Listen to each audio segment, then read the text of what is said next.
আসসালামু আলাইকুম। আজকে আমি পাউরুটার দুধ দিয়ে ভীষণ মজা করে মিষ্টি বানিয়ে দেখাবো। প্রথমে কয়েক পিস পাউরুটি নিয়েছি, বেলুন দিয়ে বেলে আমি কেটে নিচ্ছি। একটা কাটার দিয়ে এরকম করে কেটে নিচ্ছি, সবগুলো কেটে নিয়েছি। এখন একটা বাটিতে নিয়ে নিচ্ছি নারিকেলের গুঁড়া 1/3 কাপ, আর 1/4 কাপ গুঁড়া দুধ, আর 1/4 কাপ চিনির গুঁড়া লিকুইড দুধ দিয়ে মেখে নিলাম। তারপরে একটা করে পাউরুটি নিয়ে আমি এইরকম করে ভিতরে পুর দিয়ে তারপরে সাইড দিয়ে ময়দার ব্যাটার দিয়ে লাগিয়ে নিলাম। ভালো করে চেপে চেপে লাগিয়ে নিতে হবে, এরকম করে গোল করে নিতে হবে। সবগুলো আমি এইরকম করে বানিয়ে নিয়েছি। এখন এগুলো আমি তেলে ভেজে নেব। চুলায় প্যানে পরিমাণ মতো তেল দিয়ে তেল হালকা গরম করে তারপরে দিয়ে উল্টে পাল্টে ভেজে নেব। এইরকম কালার হলে তুলে নিচ্ছি, হালকা কালার।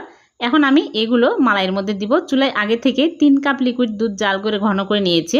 চিনি পরিমাণ মতো দিয়ে জাল করে চুলা থেকে নামিয়ে মিষ্টিগুলো দিয়ে ঢেকে রেখে দেব ঠান্ডা হওয়া পর্যন্ত। ঠান্ডা হলে সার্ভ করে আপনাদেরকে দেখাচ্ছি। হয়ে গেল নরম তুলতুলে মজার মিষ্টি। ভালো লাগলে লাইক